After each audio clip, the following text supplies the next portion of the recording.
नमस्कार साथियों, स्वागत है आपका जर्नी इनसाइड में। और अभी पिछले दिनों मैंने रिलीज़ करी थी 3 वीडियोस की सीरीज़, जहां पे मैंने 3 बॉलीवुड सेलिब्रिटीज़ तमन्ना भाटिया, अक्षय कुमार और अजय देवगन का एग्जाम्पल देके आपको बताया था कि अगर आपका नेम का नंबर ऐसे नंबर्स पे आ रहा है जिसे ट्रेडिशनल न्यूमरोलॉजिस्ट मना करते हैं, जैसे 9 पे, 4 पे या 8 पर आ रहा है, और अगर आपका ड्राइवर कंडक्टर नंबर भी एंटी आ रहा है, उसके बावजूद भी आप सक्सेसफुल हो सकते हैं। इन तीनों वीडियोस पे मेरे को बहुत सारा प्यार मिला है, बहुत सारे कमेंट्स आए हैं, लोगों ने बहुत बहुत प्यार भेजा है कि सर अभी तक हम डर के बैठे हुए थे कि हमारा ड्राइवर कंडक्टर नंबर एंटी है या हमारा नेम अच्छे नंबर्स पे नहीं है, इसी वजह से हम स्ट्रगल कर रहे हैं और हमें एक नई राह मिली है। आपने जो लॉजिक बताया है, जो एक्सप्लेनेशन दिया है, उससे हमें लाइफ में अपने आप को समझने में और अपनी लाइफ को स्मूथली कंडक्ट करने में बहुत मदद मिल रही है। तो आपके प्यार का, आपके कमेंट्स का बहुत बहुत धन्यवाद, बहुत बहुत शुक्रिया। अगर आपको कुछ भी मदद मिली है तो इसका मतलब मेरा प्रयास सफल हुआ। लेकिन एक सज्जन ने पूछा है मुझसे कि सर अगर ऐसा ही है तो क्या नेम बैलेंसिंग, नेम करेक्शन नहीं कराना चाहिए? तो देखिए, मैं इस बारे में इतना कहना चाहूँगा कि लाइफ में सक्सेस सिर्फ नंबर्स पर डिपेंड नहीं करती है। And I am saying it very openly. हो सकता है कुछ ट्रेडिशनल न्यूमरोलॉजिस्ट मुझसे नाराज़ हो जाएं इस बात को कहने के लिए, but yes, it's a fact. Success life में और बहुत सारे फैक्टर्स पर डिपेंड करती है। आपके वर्क एथिक्स कितने हैं, आप कितनी मेहनत से काम कर रहे हैं, आपकी डोमेन नॉलेज कितनी है, एक्सपर्टीज़ कितनी है, और भी बहुत सारे फैक्टर्स हैं। मैंने पहले भी बताया था कि मैंने ऐसे चार्ट्स देखे हैं जहाँ पे नंबर्स बहुत अच्छे हैं लेकिन आदमी फिर भी स्ट्रगल कर रहा है, और ऐसी भी चार्ट्स देखे हैं जहाँ पे नंबर्स अच्छे नहीं है लेकिन आदमी बहुत ज़्यादा सक्सेसफुल है। तो ये बहुत सारी बातों पे डिपेंड करता है। हाँ, लेकिन नेम करेक्शन करना या नेम बैलेंसिंग करना is a science as well as an art, और इसको एक प्रोफेशनल न्यूमरोलॉजिस्ट से कंसल्ट करके ही करना चाहिए। नेम अगर आपका अच्छे नंबर्स पे आ रहा है, जो आपके चार्ट को फुलफिल कर रहा है, आपके पर्पस को फुलफिल कर रहा है, तो ये आपकी लाइफ में बहुत सारी आने वाली प्रॉब्लम्स को सॉल्व कर सकता है, आपकी लाइफ को नेविगेट करने में हेल्प कर सकता है, आपके रास्ते को सुगम बना सकता है। तो ऐसा नहीं है कि आपका नेम का नंबर ख़राब पे आ रहा है तो आपको उसके साथ में कंटिन्यू करना है। आपको प्रयास करना ये चाहिए कि जितने भी हमारे रास्ते में अड़चनें आ रही है, जहाँ तक संभव है हम उसको हटाते चलें, लेकिन जो हमारा कर्म है, जो मेहनत है, हम साथ साथ उसको भी करते चलें। और अपनी वीडियोज़ में मैंने बताया था कि अगली वीडियो में मैं बात करूंगा एंटी ड्राइवर कंडक्टर कॉम्बिनेशंस की, क्योंकि मैक्सिमम लोगों की यही शिकायत है कि सर मेरा ड्राइवर कंडक्टर नंबर एंटी आ रहा है, इसलिए लाइफ में स्ट्रगल है। तो चलिए समझने की कोशिश करते हैं। और आज हम लेंगे ड्राइवर कंडक्टर नंबर 1 और 8 को, चाहे ड्राइवर नंबर 1 8 है या कंडक्टर नंबर 8 1 है, इसको समझने की कोशिश करते हैं। लेकिन नंबर्स को समझने से पहले हमें ज़रूरत है उनके पीछे के प्लैनेट्स को समझने की, और वो प्लैनेट्स क्या डिनोट करते हैं, उन प्लैनेट्स की वाइब्रेशंस क्या है, वो क्या मीनिंग करते हैं, थोड़ा इसको समझते हैं। तो नंबर 1 डिनोट करता है प्लैनेट सन को, सूर्य को। और सूर्य अपनी उच्चतम अवस्था में आत्मा का कारक है, हमारी सोल को रिप्रेजेंट करता है, giver of life and light, जहां से हम उत्पन्न हुए हैं, हम पैदा हुए हैं। इसलिए सन ब्रिलियंस है, ग्लोरियस है, तेजस्विता है, ऊर्जस्विता है। सन अपनी हाईएस्ट फॉर्म में इन सब कैरेक्टरिस्टिक्स को डिनोट करता है। और अगर हम भौतिक धरातल पे बात करें तो जो लोग 1 नंबर को पैदा होते हैं उनमें आप देखेंगे लीडरशिप क्वालिटीज है, capability to face challenges head on है, हमेशा आगे बढ़ने की टेंडेंसी रहते हैं। लेकिन यही सन अगर नीचे आ जाए, अपनी स्थिति से पतन में आ जाए, तो ये ईगो को भी रिप्रेजेंट करता है। आप बहुत ज़्यादा ईगोइस्टिक हो जाते हैं, आप बॉसिज्म हो जाते हैं, आप स्टबर्न हो जाते हैं, आप किसी की सुनते नहीं हैं, दूसरों को अपने से नीचा समझने लगते हैं, अपने से हीन समझने लगते हैं। Sun also represents the masculine power, ultimate masculine power भी रिप्रेजेंट करता है। और अगर हम दूसरे पर्सपेक्टिव में देखें तो सन रिप्रेजेंट्स द किंग और द क्वीन और द गवर्नमेंट और प्राइम मिनिस्टर, प्रेसिडेंट, आपके सीनियर, आपके बॉसेस, आपके पिता, जो आपकी लाइफ के पहले मैस्कुलाइन एनर्जी थे। तो सन इन सब चीज़ों को भी डिनोट करता है। तो जहाँ पे भी सन की बात आती है वहाँ पे हम आगे बढ़ने की, चैलेंजेस की, एक्शन लेने की बात करते हैं। अब नंबर 8 क्या है? नंबर 8 रिप्रेजेंट करता है शनि को। यहाँ पर मैं जो माइथोलॉजिकल स्टोरी है, नंबर 8 और 1 शत्रु क्यों हैं? सूर्य है, सूर्य पुत्र शनि कहलाते हैं, लेकिन फिर भी दोनों में शत्रुता है। वो स्टोरी मैंने बहुत दफ़ा अपनी वीडियो में बताई भी है और आप नेट पे भी चेक कर सकते हैं। तो 8 रिप्रेजेंट करता है शनि को।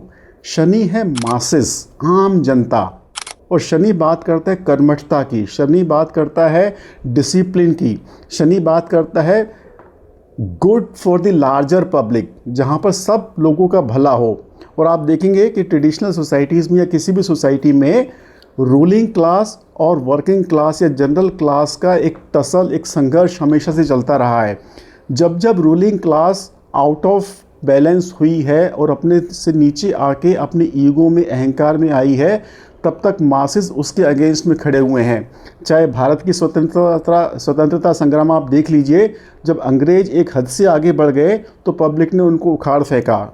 स्वतंत्रता के बाद भी जब गवर्नमेंट्स इतनी ज़्यादा करप्ट हो गई, भ्रष्ट हो गई, अत्याचार होने लगे, तब गवर्नमेंट को जनता ने उखाड़ फेंका। जेपी आंदोलन की हम बात करते हैं, फ्रेंच रिवॉल्यूशन आप देख लीजिए। तो जब जब सत्ता अपने पद से नीचे आएगी, च्युत होगी, तब तक मासेस उसके अगेंस्ट में जाएंगे। तो इस कॉन्टेक्स्ट में नंबर 1 और नंबर 8 एक दूसरे के एंटी हैं। और आप देखिए, अगर मैं करंट एग्जांपल आपको दूं, हमारे उनकी सन की ब्रिलियंस क्या होती है, तो उसका सबसे बढ़िया एग्जांपल है हमारे आज के प्रधानमंत्री श्री नरेंद्र मोदी जी। उनकी गर्विता, उनकी तेजस्विता, उनकी ऊर्जस्विता को आप देखिए।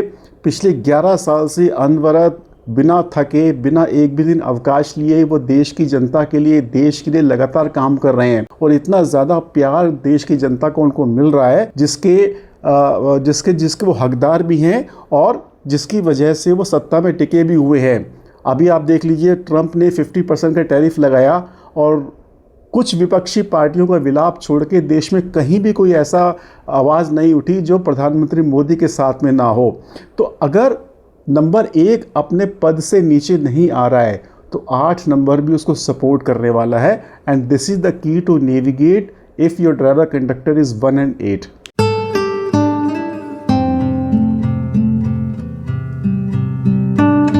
हे guys, I am Rajeev, your personal and professional consultant, और मैं आप लोगों की हेल्प करता हूं आपके लाइफ के चैलेंजेस को सॉल्व करने में। आप ज़िंदगी में ग्रोथ करना चाह रहे हैं, आपके लाइफ में कुछ ऐसी अड़चनें हैं जिसको आप समझ नहीं पा रहे हैं, आप अपने आप को नहीं समझ पा रहे हैं, या आपको अपने जॉब में, रिलेशनशिप्स में, हेल्थ में कुछ इश्यूज़ आ रहे हैं, आप पर्सनैलिटी डेवलपमेंट करना चाहते हैं, आप लो सेल्फ इमेज या लो सेल्फ एस्टीम से परेशान हैं, या इस तरह के किसी भी अगर आप प्रॉब्लम से दो चार हो रहे हैं जिसकी वजह से आपको लग रहा है कि आप अपने हाईएस्ट पोटेंशियल को अचीव नहीं कर पा रहे हैं, तो हम आपकी हेल्प करते हैं यहाँ पे through the scientific and logical principles of numerology, graphology and wrist watch therapy. और इस कंसेप्ट का अगर मैं सबसे बेहतरीन एग्जाम्पल आपको दूँ तो राजा राम को आप देखिए। राम राज्य की बात हम आज तक करते हैं, वैसे भी राम जो है वो सूर्यवंशी थे और सूर्य की उच्चतम अवस्था में थे, प्रजापालक थे, प्रजावत्सल थे, प्रजा का ध्यान रखते थे, और इसी वजह से प्रजा का भी उनको सपोर्ट मिला, प्रजा का भी प्यार मिला, और आज इतने हज़ारों वर्ष के बाद भी हम राम राज्य की बात करते हैं। और थोड़ा सा आगे बढ़ें तो राजा हर्षवर्धन, विक्रमादित्य मौर्य, ये सब वो राजा थे, वो प्रजापालक थे जिनको जनता का भरपूर सपोर्ट मिला, भरपूर प्यार मिला। तो हमारे कॉन्टेक्स्ट में हम कैसे देखेंगे, अगर किसी का ड्राइवर कंडक्टर नंबर 1 8 या 8 1 पे आ रहा है, तो 1 नंबर का व्यक्ति अगर वो हठ धर्मिता ना करे, ईगोइस्टिक ना बने, ऑब्स्टिनेट या स्टबर्न ना हो, दूसरों पे धौंस ना जमाए, दूसरों पे अपना अधिकार ना जमाए, दूसरों को अपने से नीचे ना समझे, तो 8 नंबर भी उसको सपोर्ट करने वाला है। क्योंकि 8 नंबर बात करता है जस्टिस की, जस्टिस फॉर ऑल, लीगैलिटी को भी रिप्रेजेंट करता है। तो 8 नंबर को, शनि को हम कर्म फल दाता भी कहते हैं। तो जब जब 1 नंबर वाला इन सब करेक्टरिस्टिक्स में आएगा, तब तब 8 नंबर उसको तंग करेगा, परेशान करेगा। लेकिन 8 नंबर आपको कहता है डिसिप्लिन से काम करो, मेहनत से काम करो। 8 नंबर थोड़ा स्लो प्लैनेट है, तो थोड़ा सा आपका सक्सेस डिले हो सकता है, लेकिन इसका मतलब ये नहीं है कि आपको सक्सेसफुल आप नहीं हो सकते हैं। तो ये सब कन्फ्यूज़न जो होता है कि 1 नंबर और 8 नंबर की वजह से मैं लाइफ में सक्सेसफुल नहीं हो रहा हूँ, समहाउ आई डोंट एग्री, ये सारी चीज़ें आपके मन में चल रही हैं। ये दोनों प्लैनेट्स की वाइब्रेशंस आपके मन में हैं, आपके दिमाग में है। 1 नंबर आपको इधर खींच रहा है, 8 नंबर आपको इधर खींच रहा है। तो इस वजह से आप कन्फ्यूज़न में परेशान हो जाते हैं और समझ नहीं पाते कि मुझे क्या डिसीजन लेना है या कैसे नेविगेट करना है। तो आपके लिए सिंपल सूत्र यही है कि हम्बल रहिए, विनम्र रहिए, सबकी बात सुनिए, सबका साथ लेके चलिए, मेहनत कीजिए, डिसिप्लिन से रहिए, अपना काम ईमानदारी से करिए, तो 1 और 8 का कॉम्बिनेशन आपके लिए भी अच्छा साबित हो सकता है। तो फ्रेंड्स, आई होप आपको बहुत कुछ क्लैरिटी मिली होगी। आपको ये वीडियो कैसा लगा, 1 और 8 का एक्सप्लेनेशन क्या आपको पसंद आया, कमेंट्स में ज़रूर मुझे बताइएगा, ताकि मुझे को प्रेरणा मिलेगी और इस तरह की वीडियो बनाने की। अगली वीडियोस में मैं और भी एंटी कॉम्बिनेशन जैसे 2 और 9 है, 3 6 है, 4 8 है या 4 9 है, इनके बारे में मैं आपसे बात करने वाला हूं। और वो जानकारी लेने के लिए आपको क्या करना पड़ेगा, आप चैनल को सब्सक्राइब कर दीजिए, लाइक कर दीजिए, शेयर कर दीजिए, कमेंट कीजिए, बेल आइकन ज़रूर प्रेस कीजिए, ताकि आप अगली वीडियोस को मिस ना करें। तो मैं मिलूँगा आपसे अगली वीडियो में, तब तक आप अपना बहुत बहुत ध्यान रखिए। सी यू, बाय बाय।